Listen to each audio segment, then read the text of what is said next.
Hey! Welcome to the party. We only have one rule here. Please leave by 9.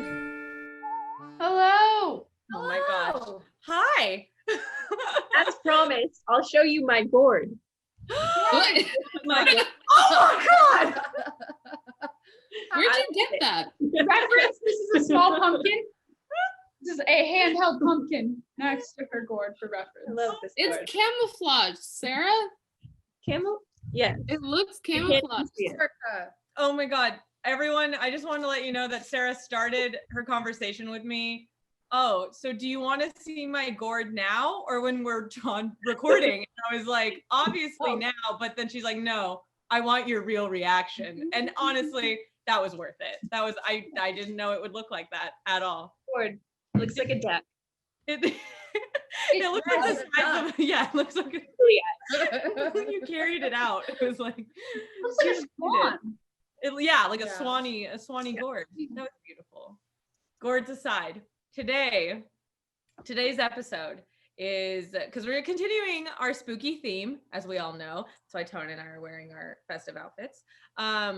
But and this will take us to destinations around the world. So basically, think of us as your like spooky travel or TripAdvisor. We're like spooky TripAdvisor. No trademark. No trademark. No sponsor, no trademark. So we're here to basically tell you about all these destinations you should not visit probably. And then but you can't even go there anyway because of the pandemic. So we're just telling you some fun stuff. So I'll go first. And this place that I'm going to tell you guys is very well known. Actually, I want to go to this state very badly, but what I didn't know, and Anna, you'll like this is the most dangerous / paranormal place in the world, and it is the Alaskan Triangle, which rivals the Bermuda Triangle. So we're talking in Alaska there, and I did not know Alaska had their own triangle, but they do. And it goes from Juneau, which is the bottom of the state, all the way up to Barrow, and then to Anchorage. So big old So triangle. the whole middle of Alaska. Yeah, basically Alaska. If you're an island, you're safe. You're safe. Stay on your island in Alaska. I feel like that's the only part of Alaska where you can actually like go to. So like the part where humans live is the bad part. Yeah, the fun part is all the cities I mentioned are where people actually live. So that's the good. It's like the 1/3 of Alaska that's like habitable. Yeah, exactly. So that's the Alaska Triangle. And basically what it is, and it's kind of like its cousin, the Bermuda Triangle, where planes go missing, people go missing. But this one has like some added flair because I don't know if you know this. I don't think you do because I didn't. But since 1988, over 16,000 people have gone missing in the Alaska Triangle. And if you're like, that's a shit ton of people. Yeah. You're like, wow, Tatiana, what is the number 16,000 relatively? They don't even have that many people in Alaska. No, they do not. And it is twice the national average of the US. So basically, too many goddamn people are going missing in Alaska. Wait, but wouldn't it? Because Alaska is in the US, so isn't that included in the US? Yes, it's But twice the national average of like Missing people. in the US. So they're contributing to most of the missing people? Yes, Yeah. they're the main contributors. they're like in the pie chart. It's like Alaska, and then Every other state. Florida. No, I feel like yeah, Florida has more missing people. I feel like it's Alaska and Florida. Yeah, they're like the I see top two, and it's not even because of the Bermuda Triangle. It's like Miami. Yeah, I was gonna say the other triangle is in Florida. So Yeah, exactly. So that's huge number, big stuff. But also the other thing is that it's also the most paranormal place in the world, according to, and I don't know who is taking these statistics, but it has been said that it is the most paranormal place because of the different types of paranormal activity that have gone on. So people have reported everything from aliens to monsters, ghosts, like just like honestly stuff that doesn't like mesh with each other. So it's not like there's a bunch of like Victorian era ghosts running around. It's like Victorian era ghosts mixed with like a cryptid, and then you have aliens and people missing, and so it's just like all this stuff that doesn't mesh, but it's all in this area of Alaska. So that's why it's very weird. And Is it a symptom of dehydration for getting lost in the wilderness? So okay, so a big part of why Sarah and her science. No, this is great. Here's a great segue, because a big part of why they think the Alaskan Triangle is so dangerous and why so many people go missing is because and a lot of downed airplanes. So a lot of airplanes go missing over this triangle as well. But they think it's because the airplanes will go down, right? Like whether it's they know or they know not, but because the geography is so like treacherous, there's glaciers, there's like crevasses, it can hide a plane easily. No one can find them from the air. They're gone. They're basically missing without a trace because of how the terrain reacts and because of how fast moving snow, wind, all this stuff is. Cover it up. So if they're looking within 30 days, in the first 5 days, a snowstorm could roll in and they're gone. And yeah, and she's gone. Don't look for her. So they say the geography is a huge part, and that's like hikers that go missing. That's not very paranormal, but at the same time, it's like, because they talked about what you could find out there. So you could be like hiking along, doing your little survival stuff, because they said a lot of survivalists go out there. But that you could be walking on your path and then fucking fall into a crevasse the size of like a 5-story building. That would damn crevasses. And I was just like, oh my God. And then you'd have to like stay down there and live down there, and that's your life now. And then there's like a whole probably village. 7 hours it, and you drink your own tea and scramble your way up. Like, you're gonna break off your legs and then use them to climb up. I've had this all in my head. I'm picturing it. So yeah, so there's that kind of thing happening with missing people, paranormal stuff. We also have a lot of, another thing why they think is a lot of Native American burial grounds are up there too. So they have a huge proportion of just Native tribes there. One that has a lot of legends from the area is the Tlingit. I pronounced it already, but the tribe up there, the Tlingit tribe has a story, and that's one of the cryptids. It's called a Kushtaka. And it's, okay, you'll love this. A Kushtaka goes up in Alaska and haunts all that fun stuff. It is half human, half otter.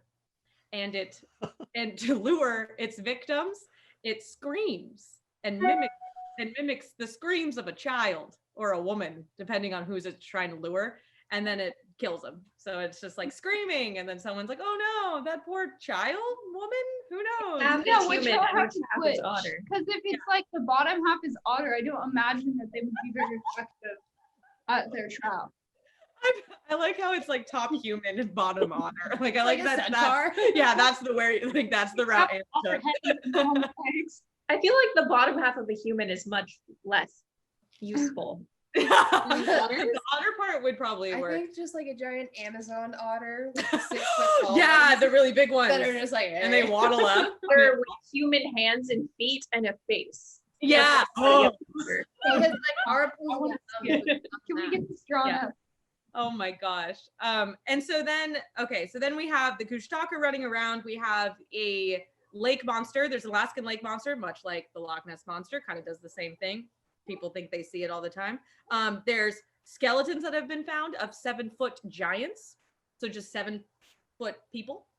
That was found a while ago though. So nothing recent, but like they have excavated tall giants. So there's like a lot of them. A few, enough to where they were like, this is for a tribe of people that were all 7 They foot. were like, what's it, like exiled? Like, get out of here, tall people. Yeah, exactly. They're like, to Alaska, nobody wants you. Because if you think about it, like a lot of like the natives there are like shorter, more stout, because like the shorter limbs you have, the more heat you can keep. Yeah. You. That's why I'm so hot all the time. I'm only So then, so small. To be that tall is just not advantageous to survive there. So they probably all died out, which is how that happened. And then we have giant birds. So like thunderbirds have been seen, and apparently they have killed joggers. I don't know why their main food group is women jogging, but that's a thing apparently that happens. And then this is also interesting, and I think you'll enjoy this. And this is probably the most recent evidence I think that I have is so out in Alaska, they have their seismic thing set up for earthquakes, basically, to monitor glaciers shifting and basically kind of stuff like that. They can see how the land's going to change and they can pick it up. So while they have all their equipment out there in the triangle, they keep picking up what is being logged as, like it is, you know, this is what the computer says the sound is, herds of mammoths. Herds of mammoths. They keep picking up on the seismic thing. Like apparently, and it's very distinct, the like herd of mammoth like thing. It's not like it's something where it's like they see the pattern, they see it going on, and that is actually what it is. But then at the same time, you're like, there's no mammoths. Mammoths are extinct.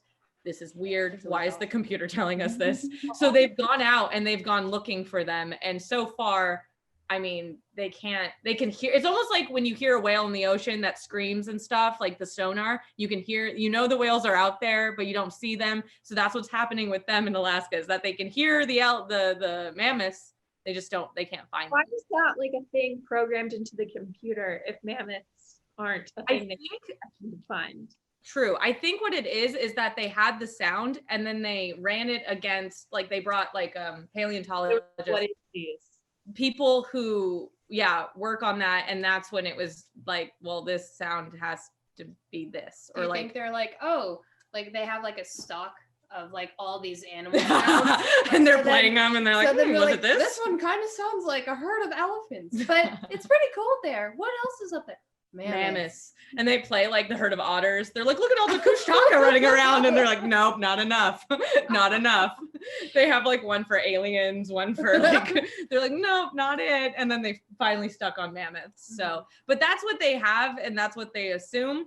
But yeah, I thought that was pretty interesting. They're like, yeah, those are mammoths, but we can't find them, but we hear them. And I'm like, interesting. Okay. So there's that. And I'll end with the most the biggest disappearance they've had. So full airliners have gone missing in the triangle. Like we're talking like a 44 passenger Air Force bomber has gone missing, just thin air, gone. And one of the biggest, like most publicized cases is in 1972, I believe. Two congressmen and an aide were flying in a small Cessna to get to Juneau. So they were flying from Anchorage to Juneau, and their plane went missing, couldn't find them. And this was like the majority leader of the time under Lyndon B. Johnson. So this man was very important and a congressman, and they go missing. And it was the longest and largest manhunt of state history. And I think it lasted like 30 days or something. Like it lasted a good long while, and they were looking for these people, and they still haven't found any trace of them. They're gone. The plane is gone. Nothing. Bye. They can't find anything. And those people literally like think of like two people that because we hear a lot about politics right now. Think of like Nancy Pelosi and AOC. And they're fucking on a plane, and then they're gone. And then you're just like or like Mitch McConnell or somebody. Yeah, let's do that. See, I don't even want to say their names because I don't listen to them. I just know them. Yeah. You mentioned I do think though Mitch McConnell should get lost in a plane though. He should. I vote that. We should send him to the Alaskan Triangle. I'll buy him a ticket. He can go. Here you go, Mitch. Other friends can sit in a bomber together and get lost. That's funny. But yeah, so that's the Alaska Triangle. It's funny because a lot of planes have gone missing. Have they found any of them? No. No, good question. I don't think they have. Huh? That's why the theory of the ever-changing terrain is a big thing, because I think they found some evidence of a few. Oh, and another thing I forgot to say. So when the political people went missing, they sent out bombers and helicopters to go find them, and 3 of the planes that they sent went missing too. So then they stopped. They were like, okay, we're done now. Everyone goes missing. So they haven't. It's a good thing you said bombers, because if you would have said like, oh, if it was a spirit plane, I'd be like, that's on Spirit, man. That's not the Alaskan Triangle at all. Yeah, like a Spirit Airlines. They're like, this is what we do. Next stop, Afterlife. And they're just, Hey, I have a question. I Yeah. was curious about the large birds. thank you. Isn't that fun? That's a fun one, right? Yeah. So 7 to 8 foot wing diameter, or wing from tip to tip. Giant, they call them thunderbirds because that's like the Native American equivalent. What? For the Thunderbirds. In Except elementary for their school. wingspan wasn't the same, probably. Not This the is same. terrifying. I'm scared of large birds like that. Mythical, not mythical.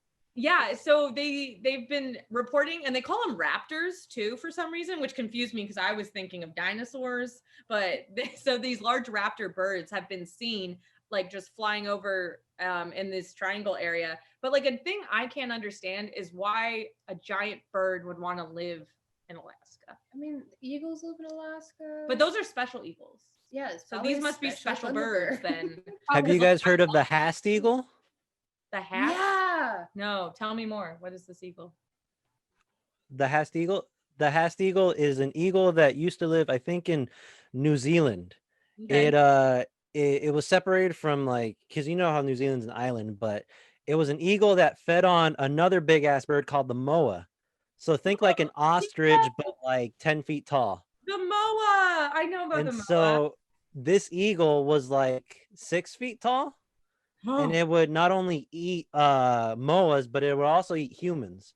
Like it would take Maori children and eat them, and that's what a lot of people think. Like that's one of like the origins of the Thunderbird, this prehistoric huge ass eagle that would pick people off and Just munch children. on them.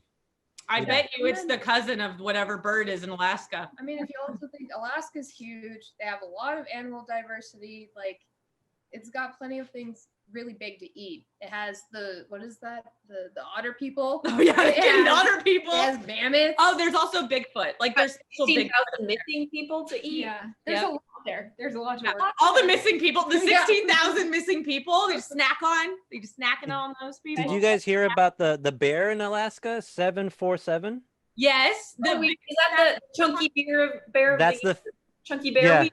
yeah, Chucky the Berry. fattest bear in Alaska. It's there in Alaska, See there, and then picking there's people off. All of the U.S., right? He's the winner. Yeah, he's the winner. The winner. Oh, I'm so proud. You're the chunkiest bear. The chunkiest bear. So yeah, so you've got so many creatures up there already, and then mixed with like the lure of everything that they can't find within this triangle, and then you have the Alaska Triangle. You have- what is- This bear is so big. Picture you're lost in like the wilderness, and then that thing shows up, and you're just like, I just curl up in a ball. You know? and I just die. But yeah, so that is Alaska Triangle for you. You can book tickets now, Spirit Airlines. So Sarah, where are you going to take us? I will not be going to Alaska anytime soon, but I will be going to Salem, Massachusetts in the next week. So I will talk about Salem. Yes. Do a spooky vlog, Sarah. I know, right? Please, and thank you. Catch some It's ghosts. Twin Fist.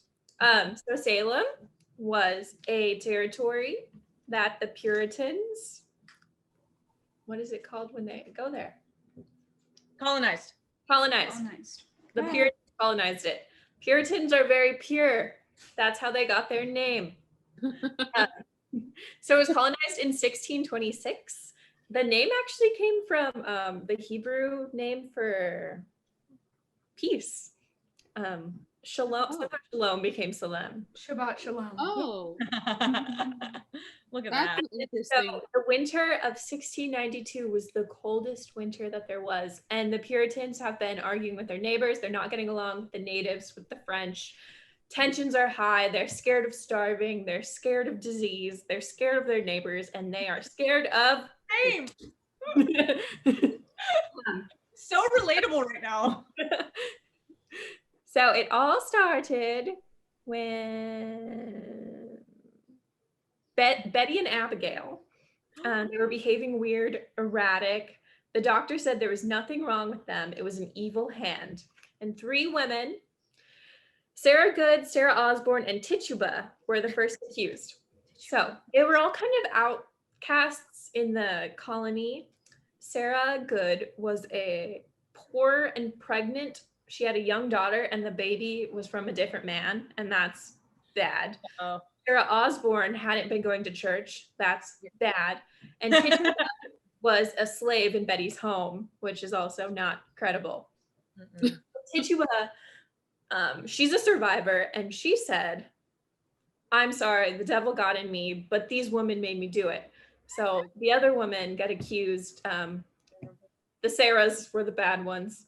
Sarah's husband went against them. Even like the pregnant one's daughter, they imprisoned like the 4-year-old daughter, and then the 4-year-old daughter was like, "Yeah, my mom's a witch."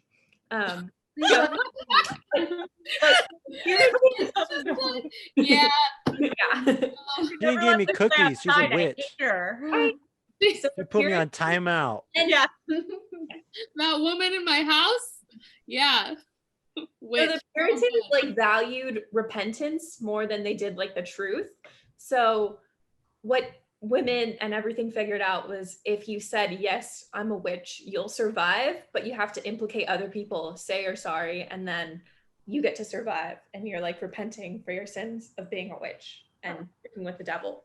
So that's how like the witch hunt started. Like, it's not me, it's them, it's them, it's them. That's how everything got way out of hand. How all hunts work. And also, like, if you're against it, then you're a witch. Of course. And so I have a side story. This is the curse of Giles Corey. Oh, I remember. Wait, is that the guy that they loaded up on stone? They put stones on his chest. Oh. That's my story, Dave. I'm sorry. Daniel. It's okay, I didn't hear him. So What? Giles and Giles Just Corey mute me. were a married couple who weren't entirely for the witch hunts, but they were just like, "Oh, like eating popcorn, watching, like, this is entertaining."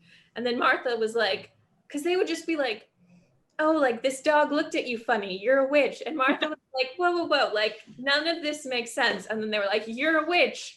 And so Giles was like, "Oh, like, I don't know, our cat died and our ox has been acting weird. I think she's a witch." And then they were like, "She's a witch." And then he was like, wait, I just got caught up in this. I don't think she's a witch. And then they were like, "You're a witch." But he refused to stand trial. He just like pled, "I'm not gonna talk." So he like said he wasn't guilty, but he wasn't like, "I'm gonna stand trial." So they, the sheriff, what is his name? Oh, I'm trying to think.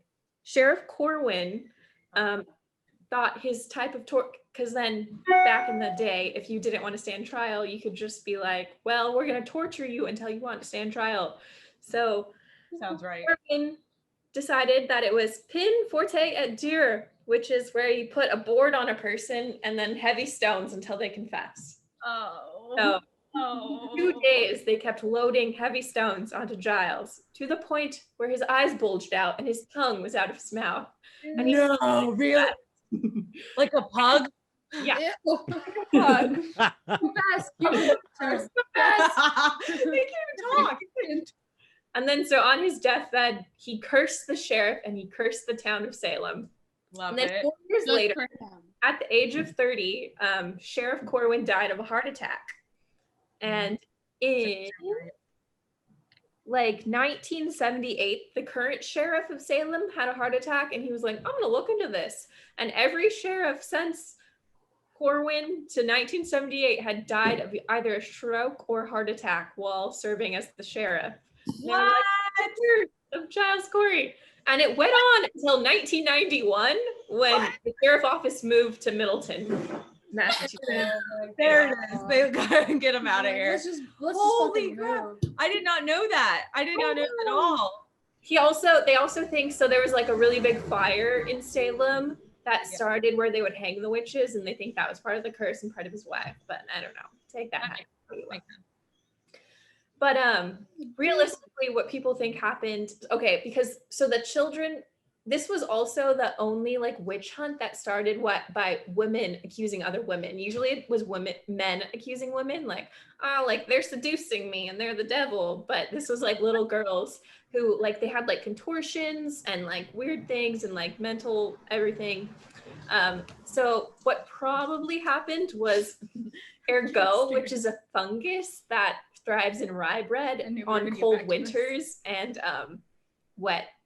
cold winters followed by wet springs, and it can cause paranoia, hallucinations, twitches, spasms, and stillborn children, which are all witchy That's why you don't eat rye bread. Damn. So they were on a bad trip. Yeah. Yeah. Bad trip. The whole town. On bad trips. Children on bad trips. This is why you don't do drugs, kids. Kids don't eat rye bread. But like modern day Salem has fully embraced the witches. Like their like sheriff logo has a witch on it. The high school is the witches. There. See, that's cool. I saw Hocus Pocus. Oh yeah, that's true. Focus was filmed there. That really is what turned it. That's how they knew. They're like, wait, we have something here. We could just like make witches a thing again, but in a good way. Yeah. That's crazy. I've never I heard can't that believe story. every sheriff. Yeah. That's I knew about obviously the craziness and the children going wild, but I've never heard the curse and how it is extended to this day. That's crazy. That's like a 300-year curse. Yeah, dang. It's like if you moved back to Salem, would it start again? Would it happen? Or what if someone was playing a sheriff in Salem and it just drop? Yeah. How far does this go? And then I like stumbled across something last night. Not even looking for it. I just thought it was interesting. But so there's Rupkund Lake in the Himalayas. So it's in India, and it's kind of like, it's in the Himalayas, so it's mountains, but it's kind of like everything from like the snow goes in, it's like a reservoir of like snow melted creates this lake. It's 16,000 feet high. It's a trekking destination, and the closest town is 3 days away. It's about 3 meters deep. And when the snow melts, snow's there. After the snow is gone, it reveals skeletons. Skeletons. And so for a long time, the theory was from like the local lore was this prince was on a trek through the Himalayas. It's like this Hindu pilgrimage that I guess a lot of people take. And they thought that it was everybody from that trek. And then they started doing DNA analysis, and they found out that there were like South Asian people, there were like Eurasian, there was Mediterranean, and it was like, where did all these people come from? Why are there so many different people in the bottom of this lake? So they mainly think, so a lot of them are like South Asian heritage, and they have head trauma. So they think that it could have been the prince, or like there was one really big event of like a hailstorm, and like the hail was like massive hail, and it hit them in the head, and they all have head trauma from this hail. And I believe that one. I feel like not other way to that. Raining bodies. It's raining bodies. Yeah. So there's like 300 skeletons. So Wow. there's 300 people in this bottom. They aren't all from the same event though.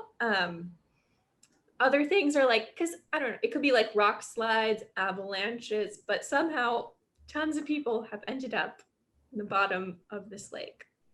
That's cool. Wait, is it like around the same time period?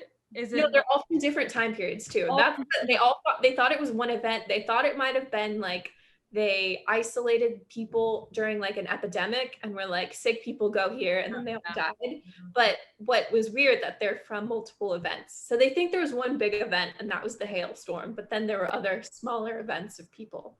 It's also like you don't just accidentally find yourself there. Like you have to go there. You have to be adventurous. I don't know. The problem is that people are just taking these skeletons and these bones, so it's kind of hard to judge. No, people, they're like, this is my souvenir. I'm gonna take this femur. That was from the beach. People are just taking bones. I was gonna ask, is that culturally Talk more about a are being curse. added, or like Yeah, I was gonna say, what's the most recent body that they found there? Is it like from last year, or is it like? is it Chuck from last do we year? know? I know. He did say that when they did, so National Geographic did like this skull analysis, and they said they took 30 skeletons, and there was still flesh attached to some, but I don't know if Ew. that was from like preservation from the cold or if it was like more recent. Yesterday, it happened. I showed a picture to Ernst, and he's like, "That's a lot of femurs," and I was like, "It's because femurs are the hardest to hide out. Like you can't Yeah. take femur, but you I can take know. No phalanges." one's, yeah, no one's fucking taking the femurs with them on like the TSA thing. I know they're They're gonna like, throw it in the bag. They're like, "What the fuck is that?" Yeah. If your makeup wipes can't get through your yeah, then neither can the phalanges. So Cheryl can't get away with this, especially. People are just taking bones on planes, and I'm getting stopped for makeup wipes. man, you're Um, Yeah, so that was a weird one I found. That is Wait. weird. I have a theory. Do you think it's like it's like people hiking in the area? And you said it's like the snow melt going down. So it's like could be people hiking the area, giant snowstorm, and then their bodies get buried in the snow. And then once the snow melts, they all like go. I also think, okay, so Anna has this thing where her and David rate houses by how likely a child is to roll off of them. we do. This is like 11 out of 10 people will roll. I'll show you guys pictures, but it's like, it's literally like, it's high all around and it's in the bottom. Like if you Oh wow. yeah. You did. But Oh, also you did, son, you did. Ooh. the rolling system. It makes sense. It honestly makes sense. The child can roll off this. Yeah. It's very, gone. very rollable. I don't know why it's constantly in our thoughts, but it is. And I need to judge this house based on that. Were you a roof child? Is that why? No, I don't know why. I don't know. Well, that's crazy. That's wild. I've never heard. What is that place called? It's called, let me make sure I'm saying it right. Rupkund Lake, also known as Skeleton Lake. Skeleton Lake. Yeah. Very appropriate name. Started skeleton. My destination actually is also a lake. Oh, is it really? Mine is too. Yeah. Where's this? Wait, really? Mine, I thought, I was like, oh, Tona likes bones. Tona loves bones. And in fact, Tona, why don't you tell us? Wait, about- okay. Here she goes. So when we thought of like this. Oh, topic- everyone, wait, I realized this at the beginning of the episode. We did not You never introduce introduced- our guest today. I was We did gonna not. say We're very that. bad hosts. Look at us, how Hi. bad we are. Tona, who are you? Hi, I'm Tona. And who are you? Oh, I'm her younger sister. Everyone, this is Thank Moon you. Moon. That's sitting next to you. Moon I was on Moon. the second episode. Yes. For my first birthday. She's the one who we celebrated her 21st birthday. And she's been periodically phoned in because I need her. So yeah, so this is Moon Moon's first podcast episode appearance. Yeah. And a lot of it has to do with how this destination in particular, and she's kind of the one who came to us with this topic that I really enjoyed researching. So, all right, Moon Moon. Take it So away. like I don't know why like this thought popped into my head, but I was all like, yes, spooky destinations or like destinations or whatever. And I was like, cenotes. And I'm like, that's a bit vague. That's a land feature. So specifically in Central America, so basically the entire like that land area, Central America, is limestone, like made out of limestone. So that's easily carved by water. So cenote is underwater, basically underwater rivers or cave systems full of water. And there's a lot of holes that pop up throughout there, giving access to these like basically these caverns. So that's like the main source of water for a lot of like the indigenous people there in the ancient world and currently. Anyway, so they're basically sinkholes because the limestone's collapsing because the water goes through the bedrock. Cheryl's freaking out. It's not like constantly collapsing. Like there's well-known ones. There's like a whole trip you can buy where you can go to all the cenotes. And so for the ancient Mayans, they had cenotes where they would pull water from for their crops and to live. And then they had cenotes for rituals and sacrifices. Cenote for everything. A cenote for everything, you know? You can't mix them. No mixing. No mixing. No, No, no, mixing. no, no, I mixing. don't want to find No, Juan in my, Yeah. water bottle. I don't want any sacrifices where I drink. Okay, Cheryl. That's I like keeping clean. They had these ritual areas in the cenotes where they would because the cenotes were known for entranceways to the underworld, also known as Xibalba. Xibalba. Why does that sound familiar? El Dorado, the movie, the cartoon movie. Yeah. And then they throw all the everything into the little El Dorado, yeah. And then Yubaba is Yes. spirited away. That's like a type of Woman meat. who likes gold or whatever. Yeah, they dropped all the gold Elba into on the Barbie. This sounds like a type of sausage. I like how we're all like, and it's like sausage. Sausage. Sausage. I don't know why. It must be hungry now. I'm hungry now too. What have you done? So then the cenotes were known for entry points into the underworld, also known as Xibalba. And they would mainly do it to the god Shock.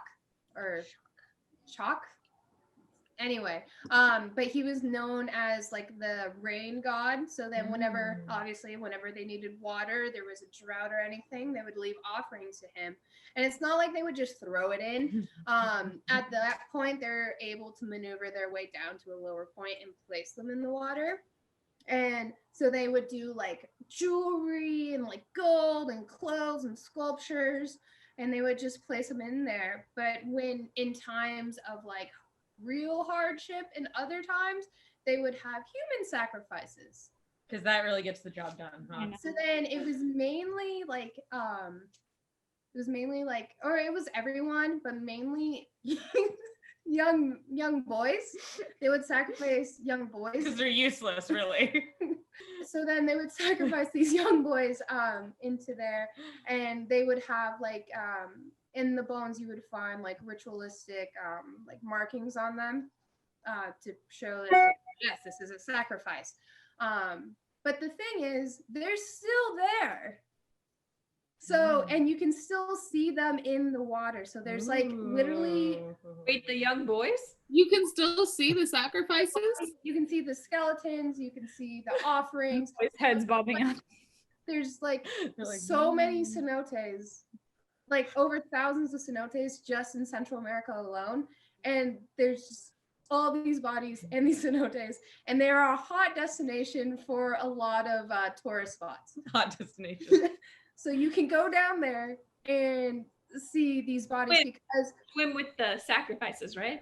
yes, yeah, the ones with sacrifices, not the water ones. Not the watering holes. Notable ones. Not No. Not the sacrifices. Yeah. One of the, it's like it was actually just discovered, not actually just, but like just discovered sinkhole is in a very like famous location.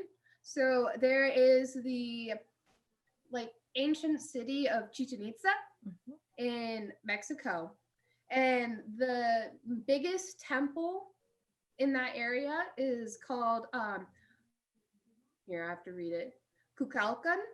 And that's to the god Kukulkan. And it's like the serpent god. It's like one of the main deities. But they found, and it's also the biggest temple in that area. It's the tallest, the widest, the biggest, and it also is built that every equinox that there's these like shadow pyramids that pop up on this crafted like serpent that is carved into the thing. So it's like it looks like it's popping out of it, and it's every equinox, and that happens for like 45 minutes where it's for 5 hours, but for 45 minutes each shadow connect perfectly. So like this is insane how technical this is for like 4,000 ancient people for like 3,000 years ago, but Someone did a lot of math. yeah. Math. Wow, that's insane. But why I bring that up is because they just found that the structure is on top of a cenote. And that, I guess, if you lived there and you were the ancient people, you knew you built it there because that is like the main ritual hole that they would. The ritual hole that they would do. I like the way that sounds. So then, because of that, like the bodies, the jewelry, and all that stuff, you can still see it there. But because of the location of that specific cenote, it is causing the whole temple to sink. So it is slowly sinking into earth, and it's like this well-known structure. Yeah, isn't it the one where if you go on a Carnival cruise, they'll like send you there? Yeah, like it's like one of the like very famous main tourist destinations, and they just figured out that it's sinking. That's insane. And there's all these bodies and all the other cenotes. And there's bodies but too. like, can it like see into the cenote, or is it like under the floor of the temple?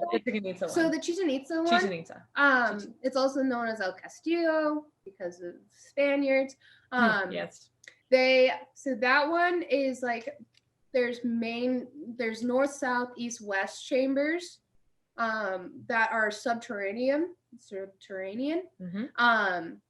And that there's like rivers connecting those, and then they found out once they scanned it all that there's a cenote there and that there's like access to it, so the sacrifices could occur. So they did find evidence that they used the Chichen Itza ritual hole for ritual, like the one underneath it was for ritual. It's not like they were like surprise. No, it was for their deity Kukulkan. Okay, yes. Oh, this makes sense. So, and it's like they just kind of figured that out, and I was like, I feel like that's something you would. I was gonna say right away, at the beginning of your story, I think like I knew everything. What else? I'm not drinking from a perfectly aligned ritual hole. We're not drinking from this hole. We're not drinking from this hole. But I thought that was like really crazy how they just figured that out, and then the limestone.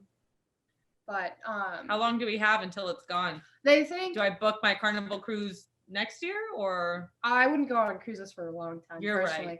I want to see it's like to the point where like, oh my gosh, it's sinking, and then they're just like, no, it's fine, but it's like interesting that this is happening, you know. It's not gonna collapse or anything because of like how big it is. That's good.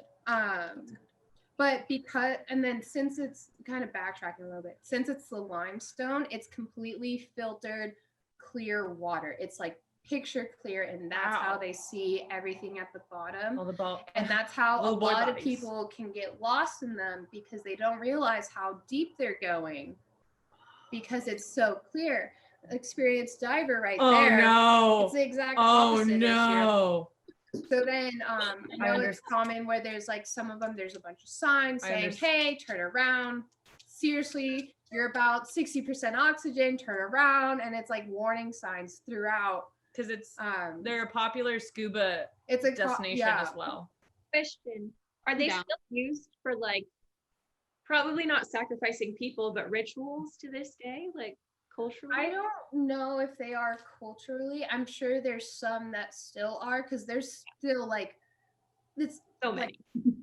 There's so many, and they're probably still like pulling water from them for like their crops anyway. And then it's like not only are there like these gods in these holes, there's apparently cryptids and creatures that live in them too. Like giant otter people? No, I will never not think of half otter, half people now. I'm gonna think there's kushtakas around every corner. Like, why not? They actually have little gnome creatures that live in them. Wait, are you talking about them? They're called alushes. And basically what a farmer can do is like a farmer needs like a guardian for their crops or something. They can build a little figurine out of clay with a honey heart. And then if they build it right and they're pure of heart, then Mother Nature and the four elements will bring it to life, and it becomes this creature that has eyes of an owl, legs of a deer, feet of a lizard, heart of a jaguar and a dove, so it's brave and soft-spoken. Sweet. And it can talk to all animals. Oh wow. And it has like the power to bring bad air to like trespassers, or if like even the farmer themselves like neglect them. Ooh. So and they're also Ooh. known to like, so they guard an area, right? That's basically what they do. And they also live in these cenotes. And so if you like build or do anything on that land that they were made to guard, like bad things have been known to happen. Like this one's actually pretty funny. In 2010 in Chichen Itza, Elton John was scheduled to perform a spring concert there. Excuse me. And they built like this giant stage in that area. Oh, no. But they didn't ask permission from the Alushas and like the other beings in that area. So it just collapsed. It like destroyed everything. But then when they rebuilt it for like another singer, and they got permission from the like guardians, like it was able to stand. And like they had no issues. I was going to ask, like, are they always up guard, or can you get on their good side? Can they then guard your property if you move on to their property? So like you can, if you give it like food and drinks and stuff, they're like, yeah, sure, like we're cool. But then if you forget to feed him, or like just go like, no, you're terrible, like they'll haunt you in your sleep. Ooh. And they'll drive you crazy and like do the bad air thing. Like, crazy. But another thing is like when they were building a bridge from Cancun to somewhere else, I forgot. They forgot to ask permission. Uh-oh. And it just collapsed. The whole thing collapsed. Oh no. And shamans had to come in and they're like, did you ask permission? And the people were like, no, why would we ask permission? Yeah. The shamans all like, oh honey, here we go. So then the shamans were able to make it correct and all better. But the engineers had to build a little house for the Alushas to live there in order for the bridge to stay there. I like that. I like that a lot. Can you imagine just like working on a bridge in Cleveland and then you gotta call a shaman to come fix it? Please bless this land so it doesn't collapse. Please bless this Cleveland bridge for us. Thank you. Amen. Oh, wow. That's insane. Yeah. So that's kind of what I have on cenotes. I like it. I'd actually do that one. You haven't detoured me. Oh no, yeah, it's like I said, popular tourist destination. It seemed real cute until you got to legs of deer and feet Yeah. of lizards. Yeah, like, oh, it's a little I know, the little honey heart, and you're like, oh, it's so cute. Just give it corn and Yeah. lettuce, you're fine. Just give it corn. I mean, it guards cornfields.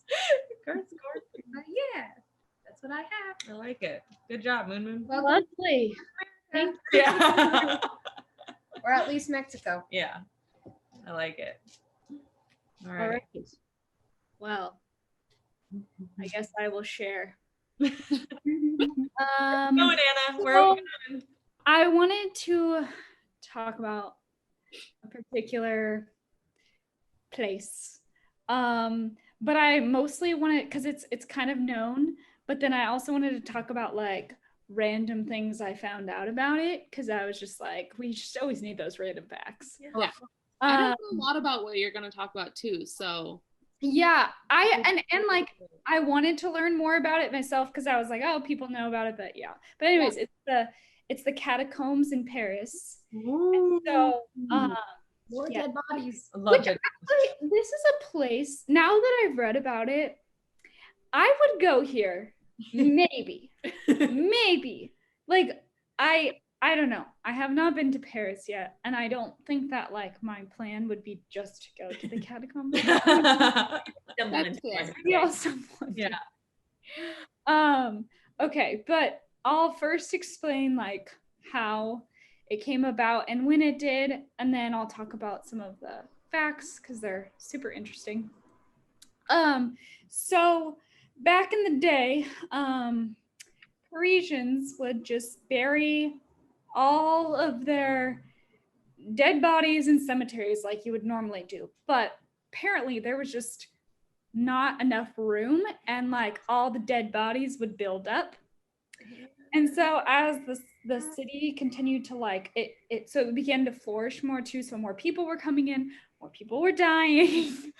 And all the bodies like would build up, and the graves started to become exposed, and they were stinking up the neighborhoods. So they were like, we need to figure out a way to kind of like deal with this. So the catacombs was developed in the 18th century in Paris, and it took 12 years to move 6 million bodies from the other graves. So it took like, this happened, or when they had built it, there was still like a lot of issues going on because they were like, how do we do this effectively? And apparently it wasn't very effective because it took 12 years. How do we do this? That's like a little background on the catacombs. And then they do have it now. Something I figured out because I was like, I need to know more about like how you can go there. That's the whole thing. So if you want to go like visit, you can purchase tickets to go see a mile. There's like you can do like a tour or whatever, and it's a mile long, but it's multiple miles like multiple people. There's At least 4 people. At least 4. No, it's so Wait, okay, so question. So Yeah. I've seen pictures of the catacombs. Yes. And there's like skeletons like lining the walls. Yes, Is it like I that could- they're everywhere, or are there some that are just like pits? So the part that's like a tour, Oh. which I'll talk about Yeah, how you they got there. design it. Yes, because it is displayed in a certain way. So this is the tour you can take. There's a lot of the catacombs that you can't access. So that's the cool part, because there's like a bunch of stuff going on. So there's multiple entrances as well, but it's hello. Hello, I'm gonna tell you about the catacombs, Sasha. Sasha wants to know about the catacombs. Sasha wants to visit the catacombs. Exactly. But there's a lot of other spots you can actually enter in that are probably for staff or other people, but it's illegal, so you would get arrested. But there are lots of random things I found about the catacombs, and one is that you can swim in the catacombs, and there's a group of Parisians that go, and you can like dig up in there. So I don't think like you would want to, because it's really murky waters and it's gross, but for some reason these like local people just go and they like swim in the area. You probably have to have like a special pass to do that. I like how you can just swim with skeletons with both of your guys' places. bodies. Yes, bodies. Like a femur pops up. Like, oh. Here, let me see. Yeah, I know. Let me put it in the Catacombs, water. huh. You know, I age well. But like Sarah mentioned, there are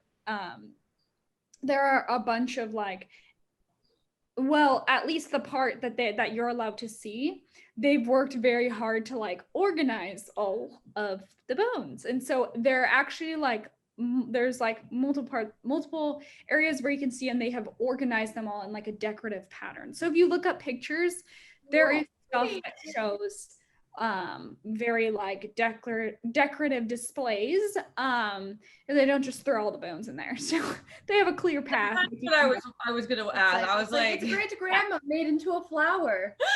Yeah. Aren't there like passages and like rooms that are specifically for certain body parts? They're like a femur wall. Yeah, like there's a So, yeah, I Like, haven't. the most popular photo is like the area with like all the skulls, and Yes, skulls in that There- area, and then there's like other places that are just rib cages and like just Right. It's organized in like a certain pattern. They do make it look like they display it nice, because also if you're going to see it and stuff, like it's a cool concept, but like you don't want to, like you need to see something. So yeah, but yes, there are like certain displays, and like there is organization. There is this fact that I found kind of freaked me out, but there is supposedly there's people that have died in the catacombs, like in the past, like let's just say in the past like 50 years or something. Like there are recent deaths. like And- What were you gonna say? like visitors is what you're saying? Visitors, yes. oh my god, do you get to like stay there? Do you like So this is where I was like, obviously I need to look into it more, but I'm sure that if you went off path or if you got past like a security or something, you probably could like go into areas that you're not supposed to be in. And so in 2017, 2 teenagers got lost in the catacombs for 3 days, and then they like eventually found them. But you can get lost, and I'm sure that they have like much, like it's very guarded and like you can't, but if you were going, it's so big and it's so like, I'm sure areas are not as lit or whatever it is, and so you can get lost. Yeah. Oh, so yes. My God. Wait. 3 days. 3 days. They made it out. But they made it out. They survived. Yes, they found them. Wow. And I'm sure it's hard to be heard in certain areas too. So that's what I was thinking. Wait, where is it like in relation to Paris? Underneath it. Do you know? It is like down underground. Right. But is it like Where is under it in- Huh? is it under like regular Paris, or is it like Yes. It's in Paris. I don't exactly know. I don't know the exact. Have you guys ever seen the movie As Above, So Below? Yes. It was actually a pretty good movie. highly recommend. Mhm. Really spooky. Very spoopy. okay? I'm into the. I thought it was like kind of on the outs, like kind of there, but like underground. I Well, didn't know it was under like I don't exact. Like I said, like I don't know the exact location, but it is in Paris. To my understanding, it's like just right underneath the city. Like, And it that is- And if you think about it, that would make sense because in order for them to like move all of the local graves, like they can't like Yeah, it wasn't easy feasible. access Yeah. points. Like you need multiple Exactly. throughout the city. Drop bodies Um, down this hole. Yeah, and like it spans pretty far out too. So What? like what was wrong with that? Like I feel like they just didn't understand how to like do a city. I think that they also had all of their like I mean, the more people you get, the more people die, and the more Right. you need to. I think that also Yeah.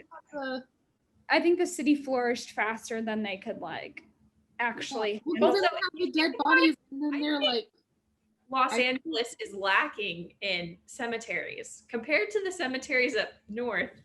There's not Yeah. very many in Los Angeles. It's gonna start But smelling. if you think about it, it's probably because everybody moved from somewhere else. Are they currently burying people in the catacombs? So if like my grandma died last year, will she be buried in the catacombs? You know? If your grandma died in Paris. I know. That's a really good question. I'm sure that there are reserved spots, but I don't think you can like just be like, hey, I want to be buried in the catacombs. I'm not too sure about that. That's something that I will look up. I'll ask my friend Google. Watch my friend Daniel. I have one more quick fact about it that Yeah. I thought was very interesting, related to as much as I talk about food. But farmers stumbled upon the catacombs and they just started cultivating mushrooms there. So there's a giant, like they thought that they like figured out the environment in the catacombs was the perfect environment to grow mushrooms. So they started cultivating mushrooms there. And Who else? An actual like reserved species of catacomb shrooms. Yeah, some I catacomb think stocking it's stuff just- in there. I don't know, but also I don't know if that's like, I'm sure it's not currently going because like I don't think that they can like, I feel like that's just like violating something to cultivate mushrooms. yeah, it's got a vibe. Yeah. Yeah, so I don't know. I think that it was like before, like a longer okay. time ago, but I thought that was very interesting. That it was That like is the perfect interesting. environment. I like Agree. Yes. I don't know if any of you guys asked if people can still be buried in the catacombs, but I did look it up. I'm on Quora right now. Somebody asks, do the French still use the catacombs to bury their dead? Top answer reads, no, of course not. Oh, I'm sorry. Was that a sorry. stupid question? Okay. I feel like though, like I mean, I God, Gerard. guess if you were like famous or something, maybe, but like again, it's like you Or can like a just do it. grandfather thing. Like Yeah. I already had my plot in the catacombs, but obviously, like you're not going on display. There's nothing special about you. You don't get it. There's nothing My special. femur needs to go right there. I don't want anyone to steal it. That has to go in the catacombs. I love that. Oh my- Ah, Thank you, Anna.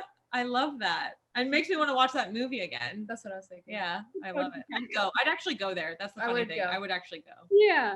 No, I just like binged Emily in Paris, and now I'm just like, I don't think I can think of the show anymore without thinking of her just like running all over on top of these catacombs. Any second you fall through. Okay. It's a cenote. So, All right, Cheryl, where are we going? Where are we Yeah. going? So we're gonna go to Africa.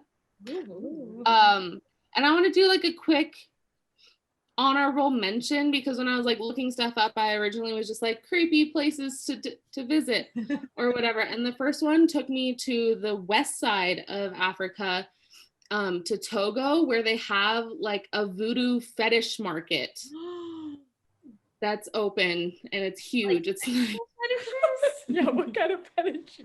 yes, that's what they call like talismans in like the voodoo religion. They call them fetishes. So it's like, but it's all entirely like dead animal bodies.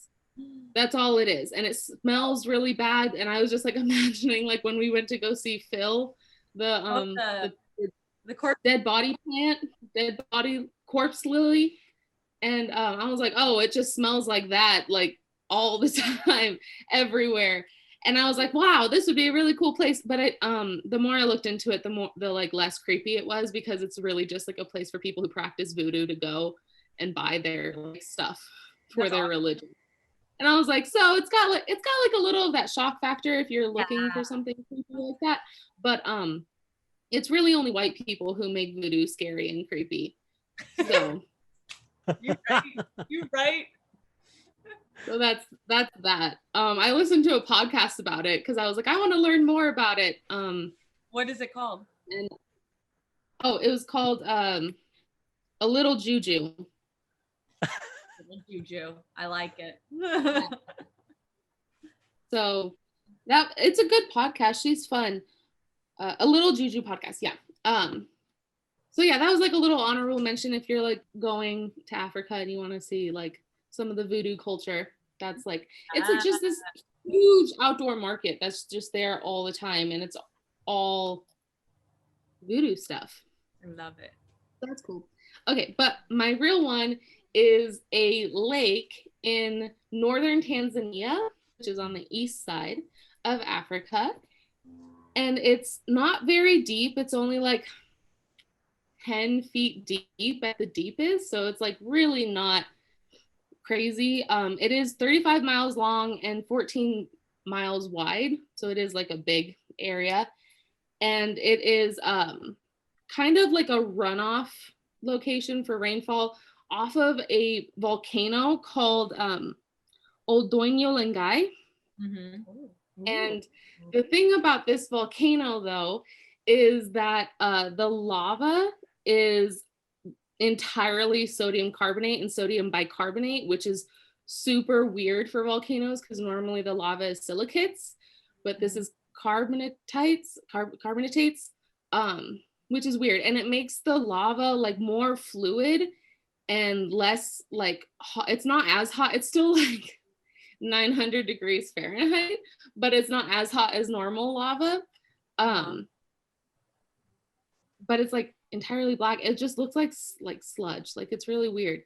Anyways, so that like flows into the water. So the water has a pH balance of 12, which is the same as ammonia and bleach. So really basic. So it's basic, and it's just straight up bleach, this whole lake.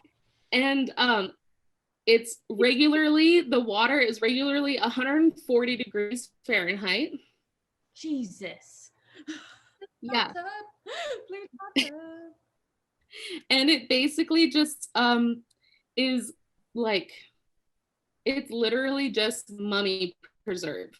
Like the whole lake, it's everything that they use to mummify people like in ancient Egypt. That's what it is. Really? The water. Oh, wow. And the second you like put your toe in, there are times of year when it's not as basic, like it'll drop down to like 9 on the pH scale, which is still pretty like caustic a little, but not as bad. And you can put your toes in and it kind of feels like a jacuzzi, but it will start to burn you. And the thing with like alkali burns is it like liquefies your cells. So if you're in the water too long, your skin will start to liquefy. So who even puts their toe in? I'm just curious. You're not supposed to. I want to lose it. But Yeah. try. I just need to test it out real quick just for science. I'll put my femur A helicopter, souvenir in there. It's on a keychain. Yeah. a helicopter for like a wilderness exploration did fall in, like crash into it, but it was during the decent time of year when they could like swim out and they were like semi-okay. Oh my God. So, but that's like the only thing. So this creepy, no, okay, I'm just like, okay. But guess who like lives there and like makes it their I can't even. Tom Cruise. It's the weirdest thing in the whole wide world. What is it? Flamingos. Flamingos? Flamingos have like leathery skin so they can stand in the water and it's okay. And the alkali level, like just the brine, ridiculous, like it's straight up brine. Water is really good for the cyanobacteria that they like to eat that turns them pink. It probably makes them smell better too. This flamingos in the world. Yeah. Yeah, so it's like the perfect place for them because like no one else can handle the water. Yeah. Like, only one species of fish, and it's tilapia, can live in that water. Oh, not the tilapia again. Yeah.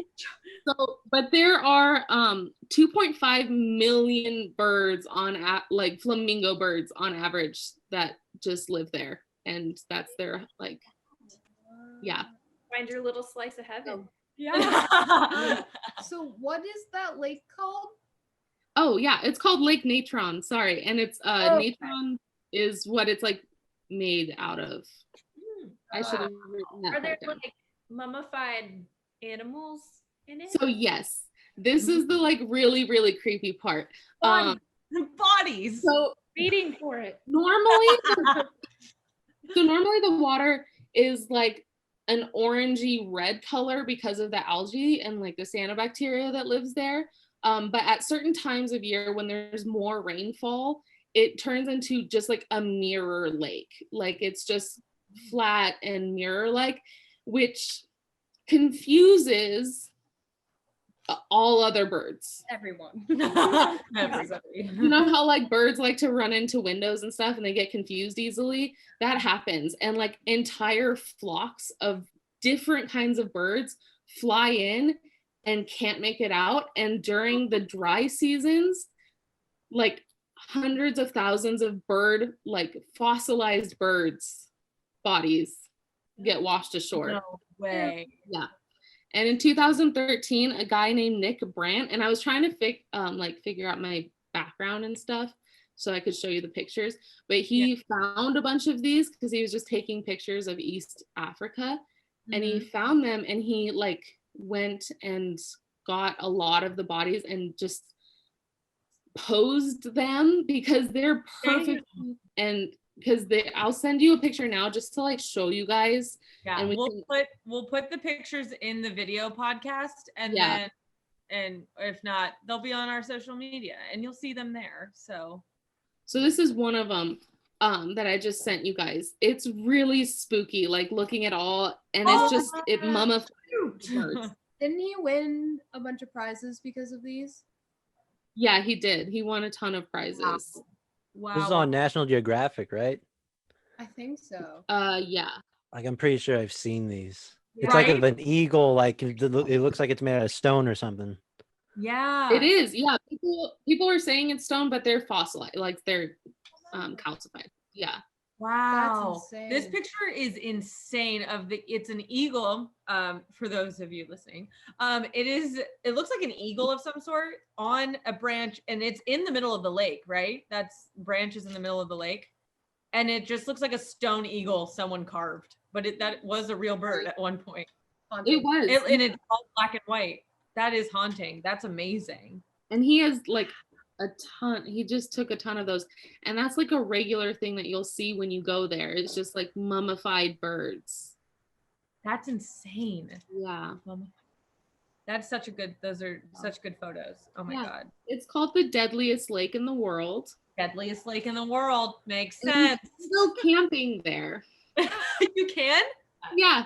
No way. Well, obviously, because this is during tourism we're doing here. As Of long course as you you can. get your own water, Yeah. you're fine.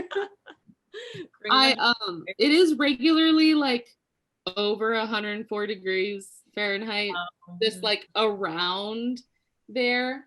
And so that's something that you would have to deal with. But yeah, the lake is just terrifying. It's called God, like if you put your body into it, your body would, it's called liquefaction necrosis. Is what would happen to yourself. That doesn't even sound pleasant. No. Not good. It's not. Wow. Yeah. My God. That's amazing. Damn, Cheryl. Thanks. Yeah, that was new. Terrifying. That's terrifying. That's the lake that will turn you into the Thing from Fantastic Four. Yeah. Yeah, seriously. And all the flabongos. With all the flabongos. Oh So my you would be okay if like in the winter you fell in after it rained and just like got out quickly. Oh yeah, best time of year to fall in. But in the summer when it's dry and it's just straight up like bleach and also 140-degree water, like good luck.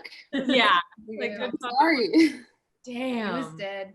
Damn. I love that. I mean, I do.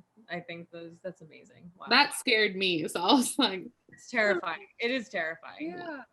and it also, I was trying to think, I was like, it's not really a ghost story, but it kind of reminds me of when we always talk about like the old LA Zoo and how the ghosts of the animals. Yeah, do you think the ghosts of all the damn birds are hanging out? Anna, don't go there. Yeah, Anna.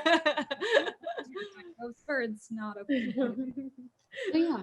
Oh, that's crazy. Thank you, Cheryl. Damn. Thanks. Oh my But God. it's saving our flamingos. Mhm. That's Good. true. That's good. So that's the bright side. There's that. There's that. Animals are metal. All right. All right, Daniel. Are you ready? Yes, I'm ready. All Our right. last So, dark destination. Let's go. all right. So, this spooky place I'm going to talk about is a place that we all know because we all live in it. And this spooky place is the United States of America. All right. Yep, that's I don't know about you guys, but there's this little thing out there. I don't know if you've heard of it. It's called coronavirus. Oh. And, this whole pandemic, right? And the reason why I'm picking the United States of America is because so far, 7 million people are infected with coronavirus, and around 214,000 people have died from it. So if I were you, I'd stay the fuck away from the United States of America.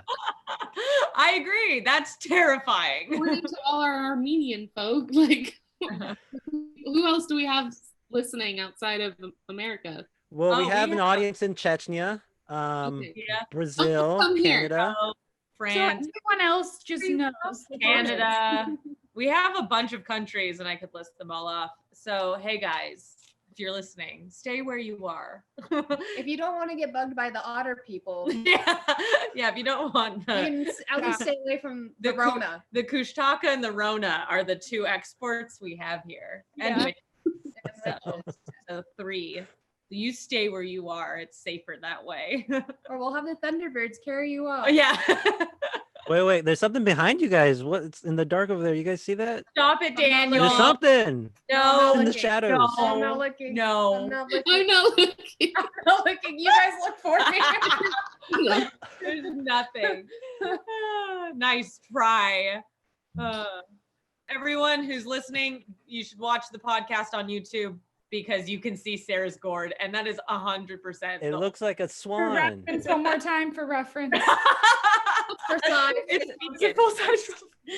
That's a full size pumpkin right there. That is a full size Sarah's pumpkin. actually the giant from Alaska. She's the 7-foot giant. Everything comes back to that. It does.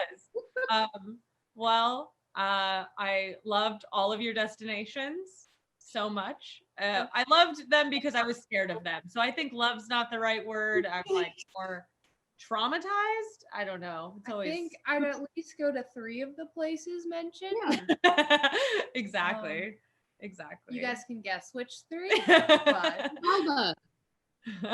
yeah, Chivalva. The Chivalva. Yeah, maybe if we could have our listeners maybe rate their top I would- destinations from Yeah. would go to I would never step foot near. Yeah, exactly. And That might if give we us a have better any- idea. You know what? Yeah, like add your own to the Oh my god, bottom. I want to Yeah. get on even creepy stuff. That's I like seeing it on Reddit. and It's like, not an encompassing list. Yeah. Yeah. Exactly. Plenty of other scary places in the world. Lots of others. We'll have to do maybe a part 2 one day. Just do a Yeah. second because you guys, that was terrifying. Like I don't know what I was gonna expect, but I Yeah. was scared. We should do vlogs where we go to all these different places. I know. We should go to Cheryl's lake, dip our toes into the lake, and get stone toes. Mine is the one that I don't want to go to.